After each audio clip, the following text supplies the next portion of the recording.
He's fast, and I can't move quick enough to dodge the slap.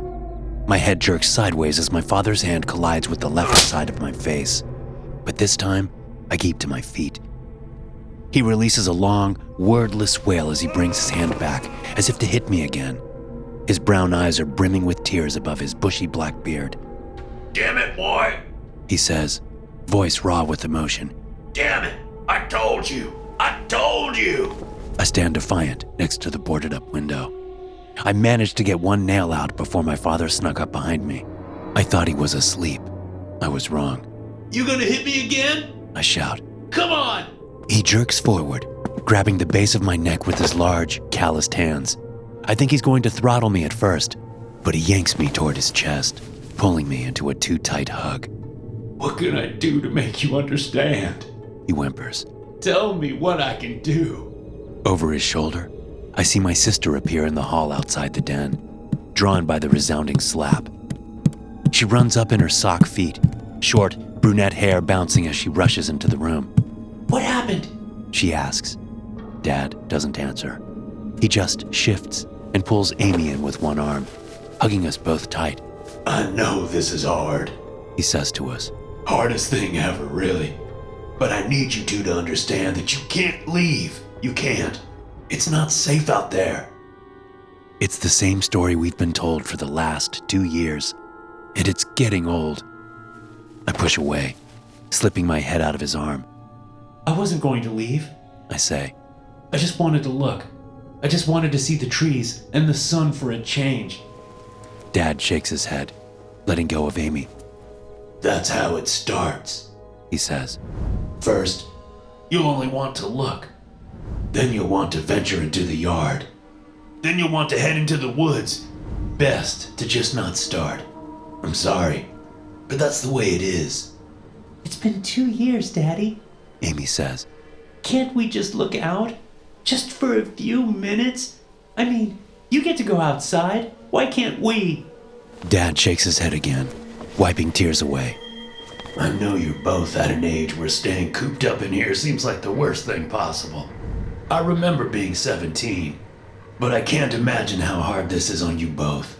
I never had to go through anything like this when I was your age. But the fact is, you need to be mentally prepared to go out there. Because they'll try to trick you. They will." "Who will?" I ask. "Them," he says. "They're the ones out there now. There are no more people like you or me." "That's what you keep saying," I say. "But how are we supposed to believe you if we haven't ever seen them?" "This is not up for discussion. You're not ready. And if I find you trying to pry another board off a window or open a door, I'll be forced to institute a strict lockdown." "Stricter than this?" I say, nearly shouting. But my dad is already walking out of the room. A few moments later, he returns with a hammer and several nails. He repairs the damage I did and adds an extra nail to each side of the board covering the window. "It's about time to start dinner," he says. "You two better get to it." Amy and I share a look. Then we walk out of the den, heading for the kitchen. "I heard a plane again," I tell her when we're out of earshot. Her eyes widen, "You did?" smiling at her excitement. She's only a year younger than me, but she'll always be my baby sister. "Sure did. That's why I was trying to get the board off. I thought Dad was napping." "I wish I could hear a plane," Amy says. "Or anything, really.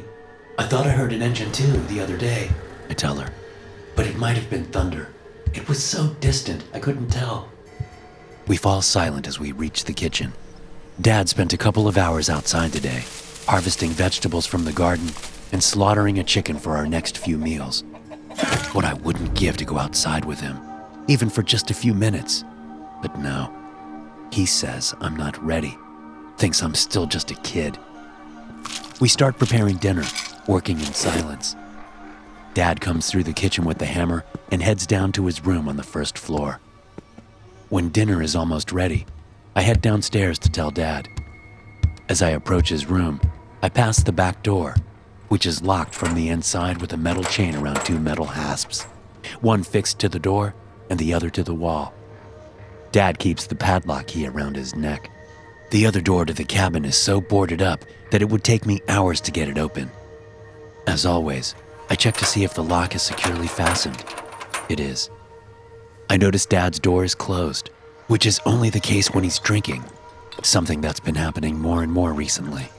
I don't know how much liquor he managed to stow away before we went into lockdown, but he must be getting low. Pausing outside his room, I press my ear to the door. Every day they keep pushing me, I hear him say. and it's getting harder and harder for me to resist them. Sometimes I just want to give in, to let them do whatever they want. At least it would end the turmoil. I wouldn't have to feel like this anymore. There's a pause, and I hear the sound of liquid gurgling from a bottle. It's my dad taking a swig of liquor. I knock on the door even as I turn the knob and walk in. Startled, my dad quickly puts the bottle of whiskey down beside the recliner he's sitting in. He has a framed photo of my mother in his left hand. Dinner's about ready, I say. Okay, He says, sniffling. I'm coming. We don't talk much through dinner. When we're done eating, Amy and I do the cleanup. Then she heads to her room just down the hall from mine on the second floor. I go to my room and collapse onto my bed. As I lie in my bed, staring at the board over my window with nails every 2 inches, I hear a strange murmuring from outside. At first, I think it's the wind, but it seems to get louder or closer, and I realize it's people. I can't hear what they're saying, but the conversation seems casual, judging by the tone. Sounds like a couple of girls walking by in the woods, chatting. I jump up from my bed and rush to Amy's room. Did you hear that? I ask. She sits up in her bed, setting her book aside. Hear what? People. I say. Outside. I hear them talking. Really? Yes. I say. Just be quiet for a minute. We stay still, listening. I even hold my breath, but I can't hear the people anymore. I don't hear anything. Amy says. They must be gone, but they can't have made it far. If we can get out there. You're kidding. Amy says. How? You heard what Dad said? He's been drinking. I tell her. I bet I can get the key from around his neck. Amy's eyes go wide as her mouth drops open. It's unthinkable. You wouldn't. Why not? I say. Dad goes out there every couple of days. Why the hell can't we? If he comes back fine, then we can too. Amy bites her lip, considering. You really heard people? And a plane? I really did. I say. I mean, what if this is all just made up? All this stuff happened right after Mom died. What if it's completely normal out there? Amy shakes her head. You saw the news reports back then, she says. Something happened, even if they didn't know exactly what. Yeah, I know something happened. I say. But that was 2 years ago. What if everything is fine now? I mean, why else would there be planes flying around and people hiking through the woods? Maybe, Amy says. And why would it be safe for Dad to go out, but not us? Does that make any sense to you? No, I think Dad has just gone off the deep end. Since Mom died, he's terrified of losing us. So he's kept us cooped up in here, even though whatever happened is cured or solved or whatever. Amy looks like she's coming around, but she's not quite there yet. So I push on. Listen, Amy, I heard Dad talking to Mom's picture again tonight. He feels guilty. He was saying how he wanted us to just do whatever we want so he could stop feeling guilty. He said that? I nod. Yeah, in so many words. Amy takes a deep breath. Okay, She says. see if you can get the key. But if you get caught, I didn't know anything about it. I smile. Deal. I can hear my dad snoring as I creep down the stairs.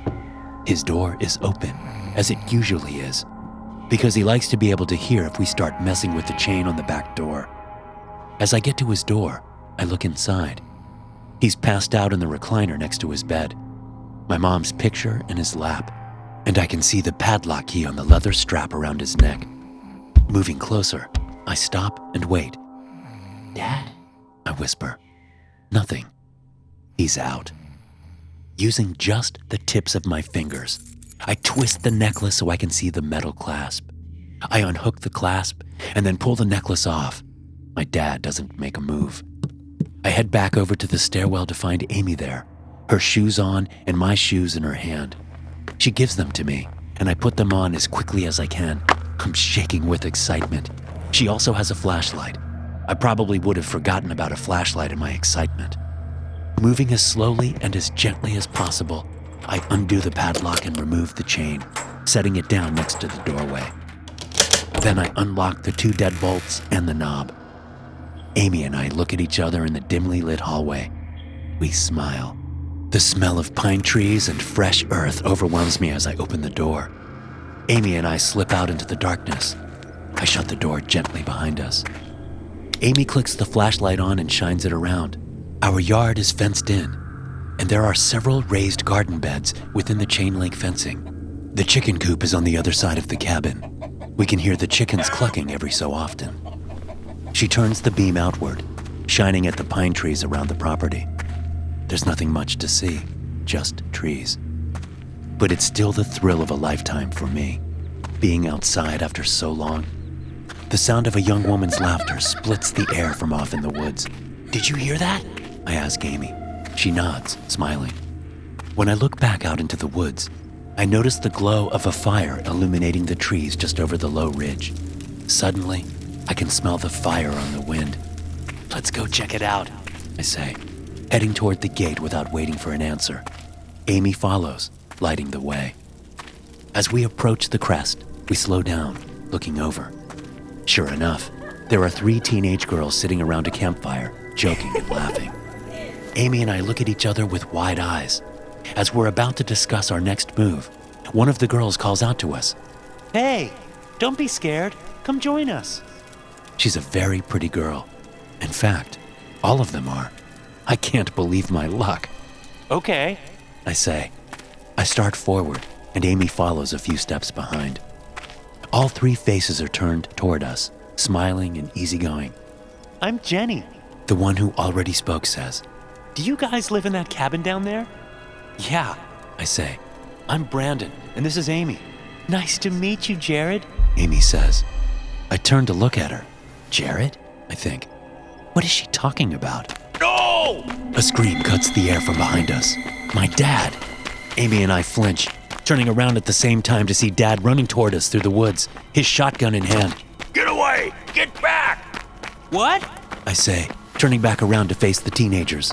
Jenny, the nearest one, lunges at me. As her hands touch the skin of my neck, reality seems to rip before my eyes. No longer is there a pretty teenage girl in front of me. There's a creature with wide, deep-set eyes and a craggy, blackish-gray face. A crooked grin with cracked teeth sits on the bottom half of its face, under red slits for nostrils. Its tendril-like fingers wrap around my throat. I can feel something entering my skull, but I'm not sure if it's something physical or more of a psychological invasion. "They'll try to trick you," my dad said earlier. His words repeat in my head as terror freezes my bones. After a moment, I feel a terrible, unending crack form in my mind. A world too awful to comprehend suddenly becomes my reality. I can feel billions of other minds locked in with mine, all half insane and gibbering, pleading for release. I can feel all their pain and their sorrow and their fear, and it's never ending. And I can feel them, the creatures, feeding on it. I understand them, suddenly. Time folds in on itself, and I can see them, taunting my father on the days he came outside to work in the garden or get eggs. I can see them taking the form of my mother, telling him things that only she could know. They tried to get him to come out into the woods, into their territory, but he resisted. Until now. Until I drew him out here. I'm vaguely aware of the sound of a shotgun going off. The creature screams. I notice out of the corner of my eye a creature pouncing on Amy, and I can feel it as her mind joins the fray, adding her darkness to the infinite turmoil. The shotgun fires again, and another creature screams, but it's not dead. They can't die. Not with violence, only starvation. My dad comes into view. I see him look from me to Amy and back as he pumps another shell into the chamber. Then he turns the barrel on himself. The shotgun fires, and then I'm pulled out all the way out of reality and into hell. But before my world becomes nothing but agony, my last coherent thought is for my dad. At least he escaped this fate. Also, it turns out that most of you guys who watch me aren't actually subscribed, So if you like the content and want to support the channel, go ahead and hit the bell. It's free, and you can always change your mind later. Story 2. My turn. The room in the boutique hotel was simple enough. It had a bed and a bathroom and a television. But best of all, it had a window looking out onto a pristine sandy beach and turquoise water. It wasn't like we'd be spending much time in the hotel anyway. Abby and I had all kinds of fun activities planned on the remote island, and we'd paid a small fortune for this vacation, so we were determined to make the most of it. But as we arrived at the 3-story hotel, we were feeling the effects of jet lag from flying halfway around the world, so our plan was to get some serious sleep. I'm gonna take a shower, Abby said when we settled in. Ugh, please do, I said from the bed, waving a hand in front of my nose. Abby smiled, but her eyes narrowed. I was going to suggest we fool around once I got out, but I don't know about that anymore. I take it back, I said, pleading. We both laughed, and then she went to take her shower. I flipped on the television. There was a popular superhero movie on, but it was dubbed in the local language. At least there were subtitles. Zoning out, I closed my eyes for a few minutes.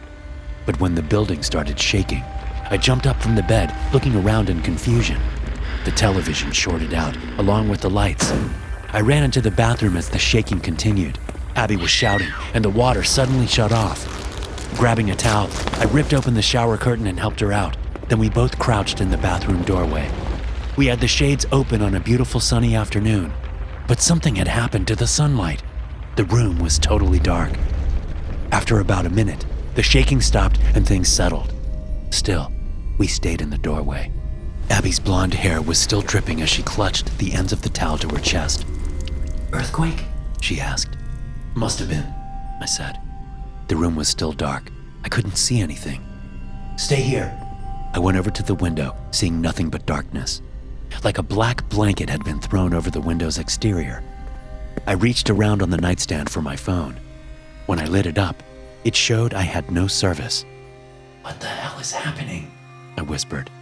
Did you close the shades earlier? Abby asked. No, Suddenly, the lights in the room came back on. The sound of water hitting the shower basin came from the bathroom. The television came back on, but there was only a blue screen, and the window remained dark. I swallowed hard and moved back over to Abby. No service, I said, showing her my phone. I helped her up, and she went to check her phone. Stepping to the door, I tried the knob. It moved, but I couldn't open the door. Then I remembered the deadbolt. I unlocked it and then tried again. The door didn't budge.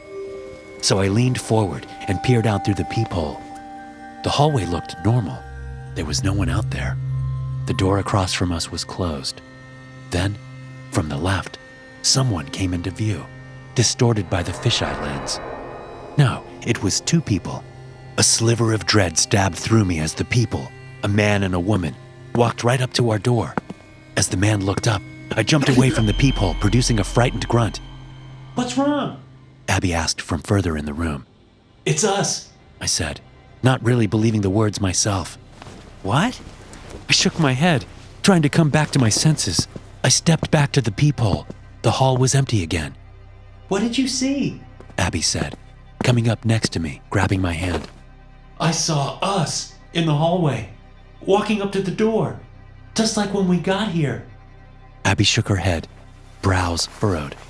Then she moved forward and looked for herself. There's nothing there. You're right, I said. You're right. See if you can open the door. I sat on the bed while Abby tried, to no avail, to open the door. I kept looking from my phone to the black window. I couldn't shake the feeling that something terrible was happening. Abby tried to phone the front desk, but she didn't even get a dial tone on the landline. We were stuck. I'm sure someone will come check on us soon.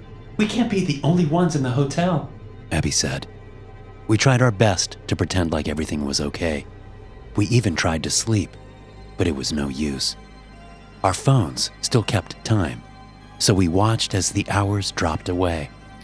There was still electricity, so we were able to charge our phones and computers, but we couldn't access the internet or call anyone. We couldn't communicate with the outside world. 24 hours passed and nothing happened. We banged on the door and the walls. We ate the few snacks we had, and we drank water out of the faucet. The blackness outside the window never changed. Every so often, I would try to open the door again. When I decided I tried to break it down, Abby talked me out of it. She was certain someone would be coming soon. I wasn't so sure. On the second night, Abby was snoozing lightly when I heard something from out in the hall. I jumped up and rushed to the peephole, looking out. The door across from us opened, and an Asian couple walked out, rolling their suitcases behind them and chatting in a language I couldn't understand. I banged on the door and screamed, waking Abby, but the couple made no sign that they even heard me. And by the time Abby got to the door, they were gone. I could tell she didn't believe me. After all, I was the only one who had seen anything out the peephole. I'm telling you, there were people there. I heard them talking, I said. Fine, I believe you. Is that what you want to hear? I guess they were deaf, even though they were talking. You don't f***ing believe me, I shouted. Don't lie to me. Don't shout at me, Abby said in a low voice. Remember what Dr. Shelton said about yelling. Dr. Shelton! Don't you see that we're screwed here? If we don't get out of here, we're going to starve to death. Abby stormed past me and into the bathroom, slamming the door. Another day passed. We didn't speak much. Our hunger and fear took up our thoughts and energy. We just laid on the bed, staring up at the ceiling. We kept the light on, unable to bear the pitch dark. Finally, sleep came to me, but it didn't last long. Josh! Abby called, jerking me awake. Josh! She was in the little hallway next to the bathroom. I stepped to the foot of the bed and saw the box, sitting just inside the door. What the hell is that? I asked. Did you get the door open?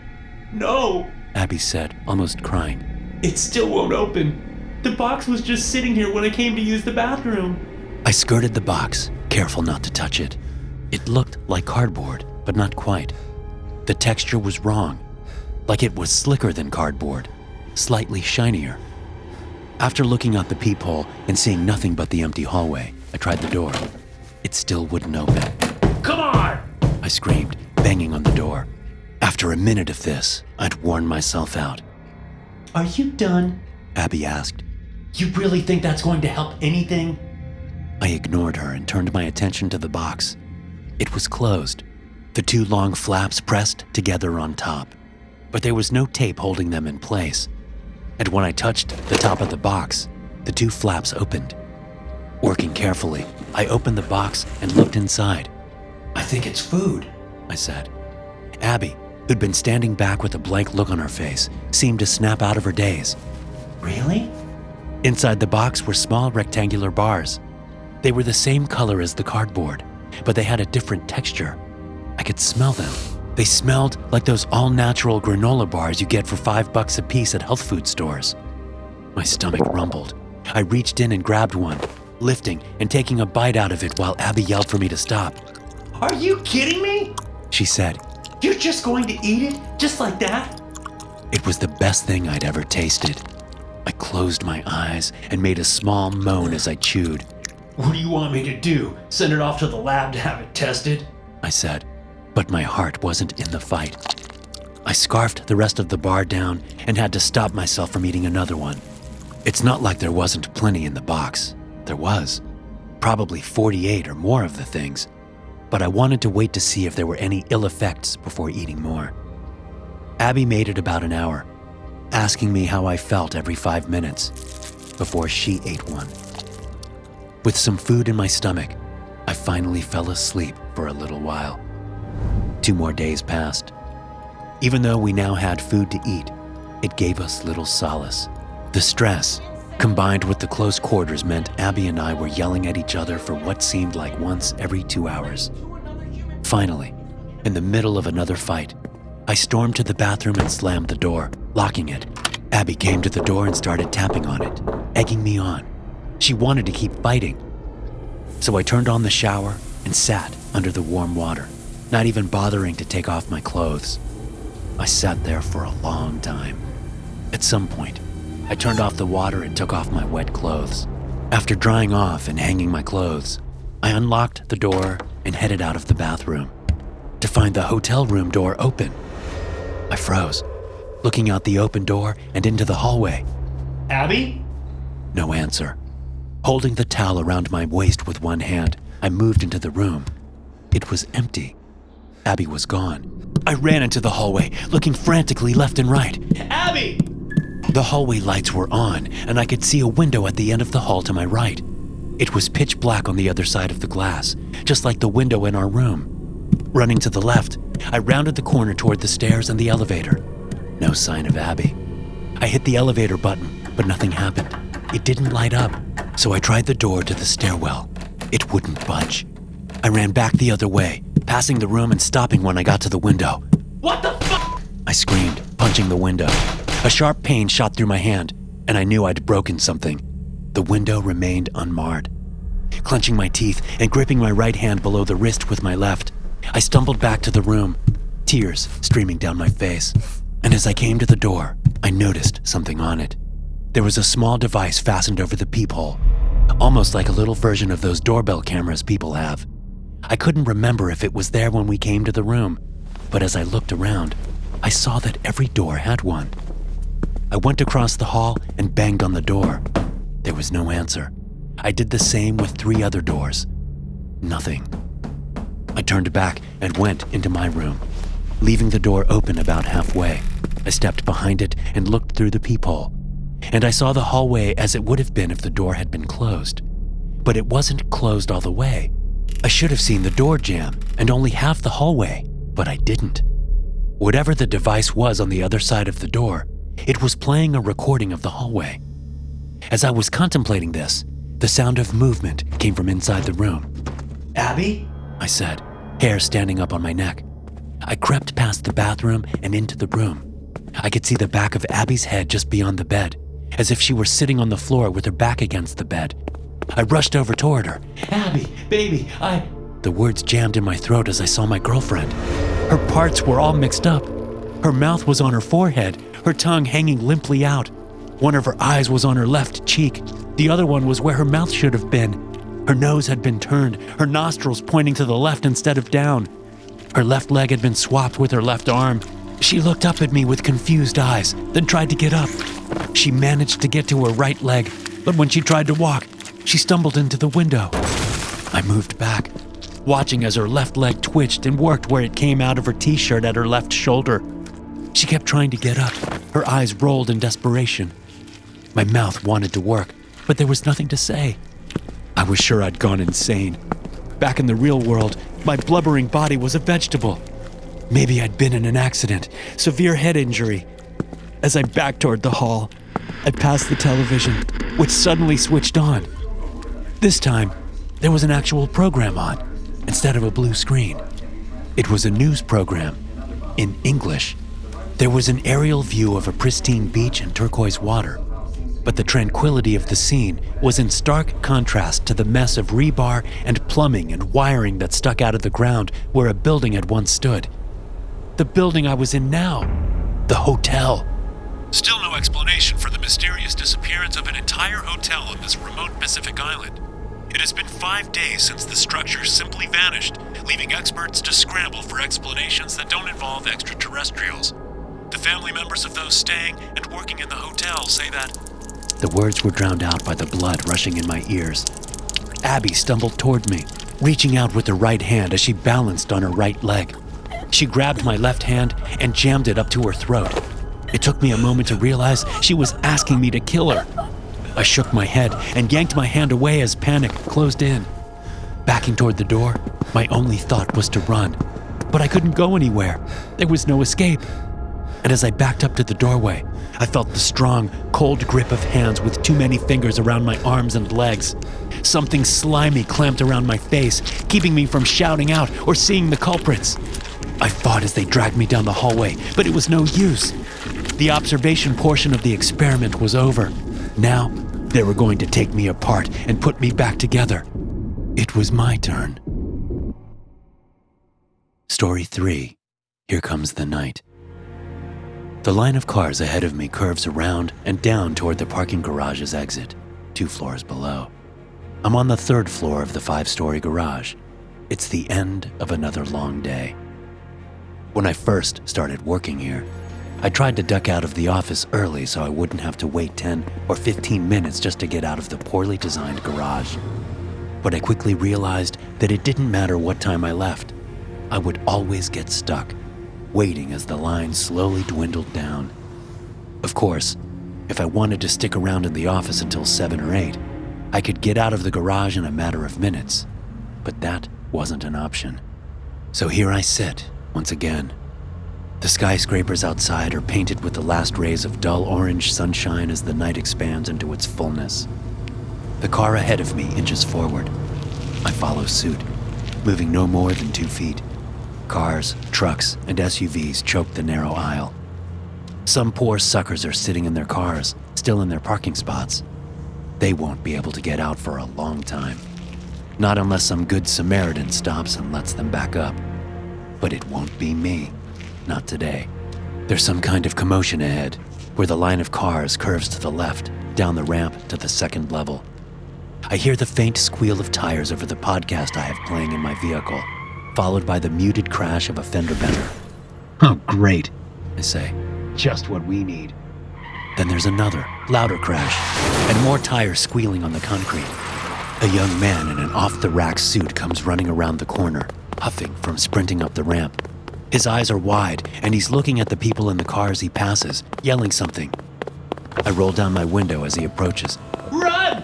He screams. Run! Beyond him, I see several other people run around the corner.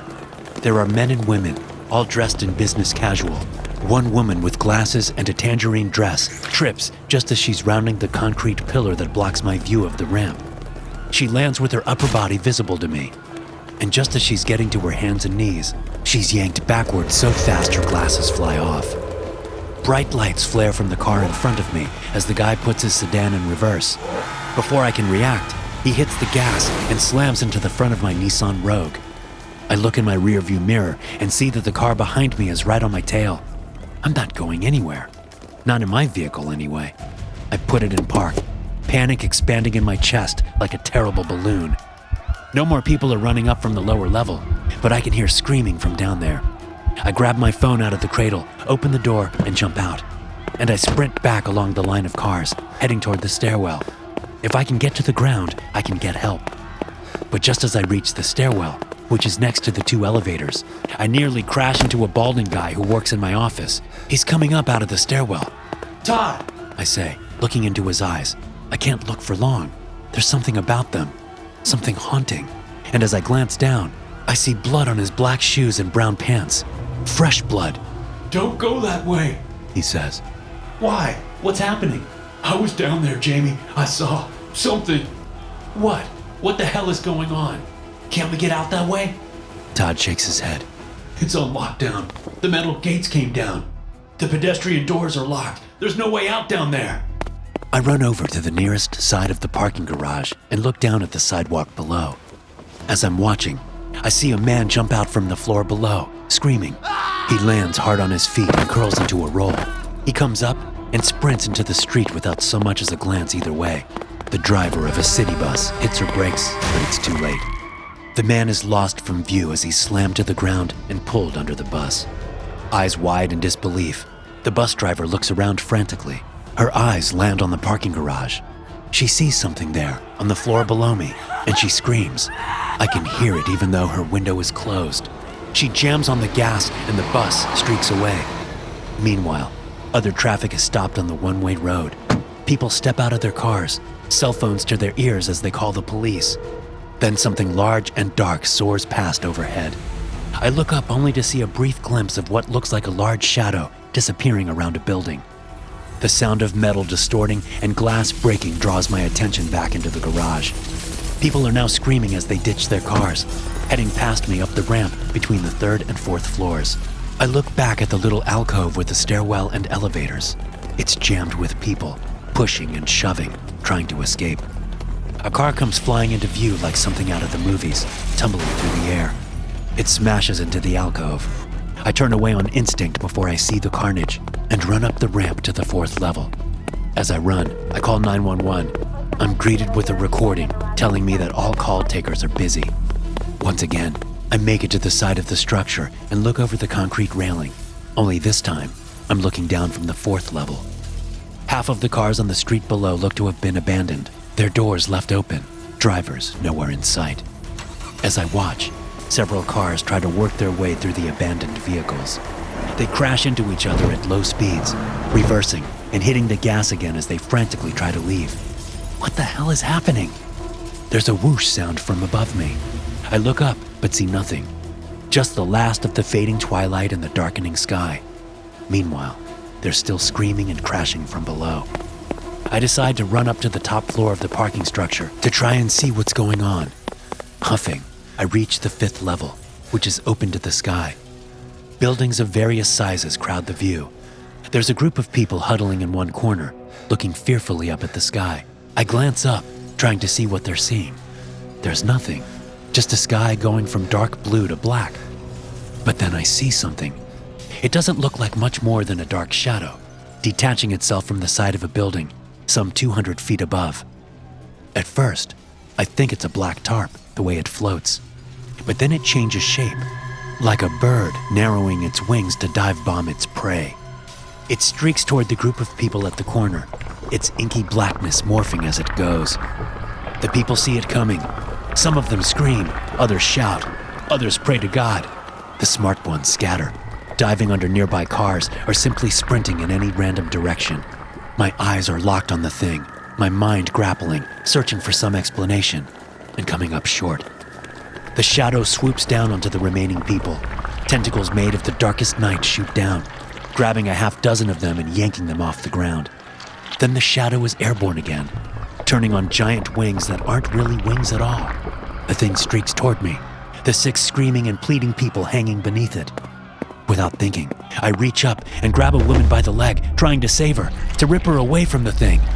My feet leave the ground, and before I know it, I'm 15 feet in the air and quickly approaching the side of the parking garage.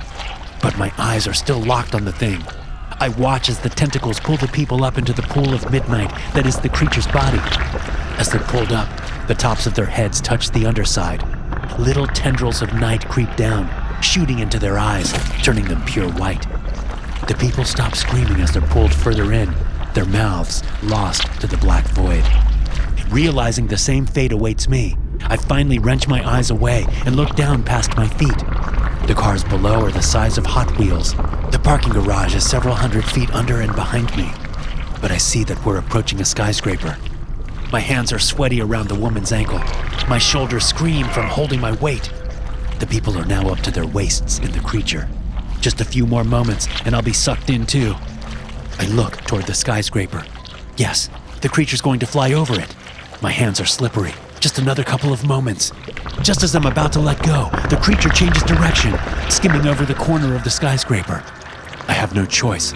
I let go and slam into the edge of the building, hooking my arms over the side.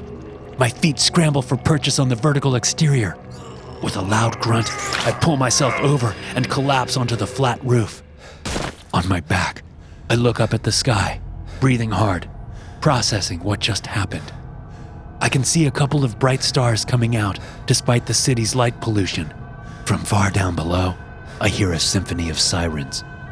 Finally, I get up to my knees and look out to the west. From here, I can see far enough to spot the western horizon, where the sun is still setting. But what I see sends a spike of pure terror into my chest. The entire western horizon is crowded with black shadows. They undulate and swoop and dive, like massive predatory birds in a flock large enough to blot out the sun. Thanks for watching. Be sure to subscribe and smash that like button to get notified every time I upload a new video. You can also check out some more of my animated horror stories right here.